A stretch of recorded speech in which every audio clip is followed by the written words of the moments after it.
What if I told you that in the spiritual world, your eyes are often considered the window to the soul, meaning they can reveal a lot about your inner self, including your emotional state, intentions, and spiritual development, with different eye colors potentially signifying various aspects of your personality and energy, like clarity, wisdom, or groundedness, depending on the belief system. Now, why is it that we instinctively know that we can be seen for who we really are through the eyes? You see, the eyes can attract as well as repel, depending on your mood and state of openness. But what if you decided to honor and uphold the energy being that shows itself clearly through the portal of the eyes? What if you looked deeply into the messages and connection and began to realize that the invisible being that emanates through the physical eyes is your gateway and connection to the stars, home to the soul and home to you? Your eyes are great emitters and transmitters of light and life force. The spiritual adepts of old times knew and understood this, which is why the eye has appeared as a symbol of inner power and higher knowing. Your eyes, when focused with intent, can become like laser pointers. You can literally move objects just by looking at them when you're skilled at directing the power of light and life force. However, it takes great discipline to direct energy in this way, and it can be extremely draining if one isn't proficient at energy discipline and replenishment of one's own field. Deliberately directing light to move matter should never be used for manipulation or for nefarious means, because the energy flow comes straight back to the sender and immediately amplified. I'm pretty sure this is why we have seen century-old stories of using the evil eye to ward off negative energy. Perhaps more than any other part of the physical body, it's the eyes which can attract the greatest mysticism, the greatest soul connection, and also the greatest consternation. Individuals simply cannot get past the eyes. They are mesmerizing, they attract attention, they share messages, convey energy, and express a whole unspoken language that we all intuitively seem to know. The eyes unite us and connect us with our spiritual heritage, and they're a common thread amongst all genders, nationalities, and species. When you look into the eyes of either a human or any animal, you see something or someone incredibly similar to yourself looking right back at you. Now, have you ever heard of the expression soulful eyes? Perhaps you have such eyes, or someone you know does. But what are soulful eyes? Doesn't everyone have them? Yeah, of course they do, but some people are just so in tune with the life flow, and they've worked so deeply on developing their spiritual connection that their soul appears to simply glow right through the eyes. Their eyes can appear to be like sparkling crystals of light, no matter what the color or the size. Babies and young children are like this as well. Does your eyes have the gift of healing? Well, depending on how well developed your spiritual energy is, you may be able to emit great healing frequencies with your eyes. And this works just as well, whether your eyes are open or shut. Sending healing light through the eyes is an incredible experience for both the sender and the receiver. I've met many natural-born healers who emit the most loving waves of light using their eyes. These are usually the souls that have a strong mind-to-heart connection. With the eyes being directly connected to the brain, it takes great skill and compassion to emit energy from the eyes that is heart-based and grounded in the frequency of love. If you have healing eyes, you may find that some people cannot look you in the eyes, whereas others simply just can't stop gazing. Many natural healers and those who have worked on their spiritual development must be aware of the power and high-frequency light of their eyes. The higher the vibration of the soul directing the energy, the higher the vibration of the light, which is experienced by the receiver. But try not to be so worried or concerned if someone has trouble looking at your eyes or deliberately averts their gaze.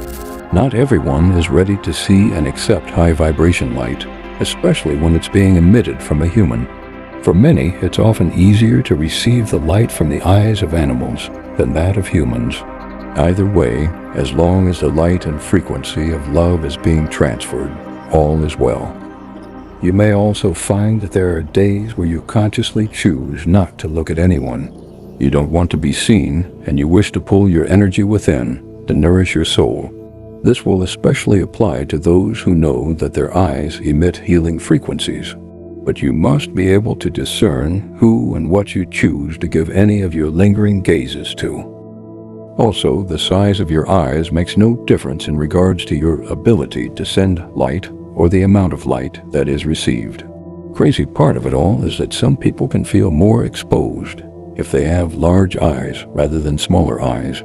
I can speak from experience, having large eyes myself, that it's often difficult to hide your emotions or feelings when your eyes are so open and visible to others.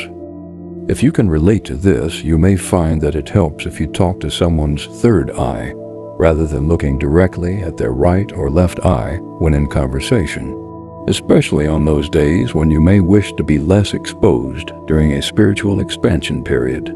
If you do have small eyes, let me know down in the comments what your experiences have been.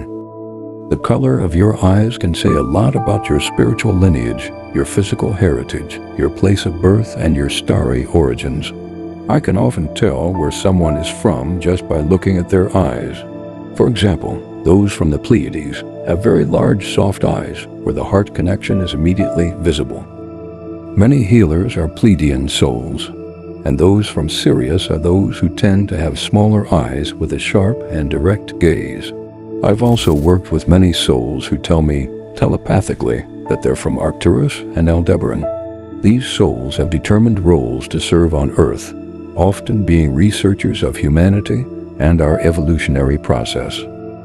You may also find that your eyes change color or become more lighter depending on the amount of spiritual work you undertake.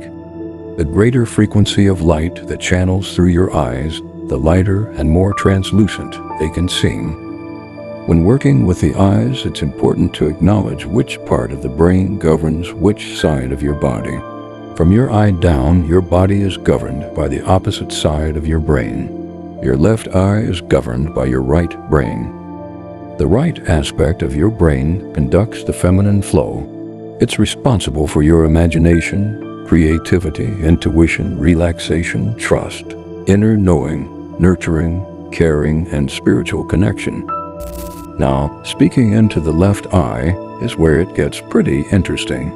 When you speak and look into someone's left eye, you'll be appealing to their soul and making a heart connection. You'll be engaged in a soft, deep, heart-to-heart flowing conversation that can bring people closer together. I highly recommend speaking into someone's left eye when you want to appeal to their soul and higher truth. The left eye is also a window into your past, and past lives in particular. When you cover your right eye and just look into your left eye, you can see your infinite, ancient presence looking back at you. If your left eye is larger than your right eye, you may need to work on your spiritual path to bring it up to par with your physical life. Now onto the right eye. This is where things start to get pretty fascinating. Your right eye is governed by your left brain. The left aspect of your brain conducts masculine flow. It's responsible for your intellect, logic, rationality, action, and physical connection. When you speak and look into someone's right eye, you'll be appealing to their personality and making a head and physical connection. You'll be engaged in a direct and to-the-point conversation. This is recommended when you need someone to do something or hear something clearly on a physical level. I recommend speaking into someone's right eye when you want to appeal to their personality and achieve clear outcomes. And perhaps your most important non-physical eye is the third eye, which is located in the center of your forehead, just above your eyebrows. It's within your third eye where, like a laser, you direct and pinpoint your desires out into the physical world. Consider that thought is born of the spiritual dimension, and it serves as the blueprint with which to create matter in the physical dimension. You're a spiritual being experiencing a physical world. When you can acknowledge that what you experience can be altered by how you choose to view, direct, and create from within, then your life will truly begin to take on a deeper level of freedom, meaning, and self-trust. It's with your energetic third eye that you plan the visions you wish to experience and see come to life. The temples direct your thoughts into the center of your brain, firing up the pineal and pituitary gland so that you can consciously turn on the third eye and truly emblazon your ideas into form. I recommend speaking into someone's third eye when you want to appeal to both their soul and personality, or when you want a holistic conversation. It can also feel less confrontational and more detached when speaking to the third eye. Now that you understand the truth, eyes are pretty fascinating, aren't they? I love them, and I trust that you do too. Never be afraid of your eyes or anyone else's. Use them with loving intent, and your eyes will show you the truth beyond the obvious. Eyes create unity in what can often seem a harsh world. The more you appreciate the wisdom and healing power of the eyes, the greater you'll appreciate what they have to show you. Thanks for listening to this wisdom. Subscribe for more spiritualology.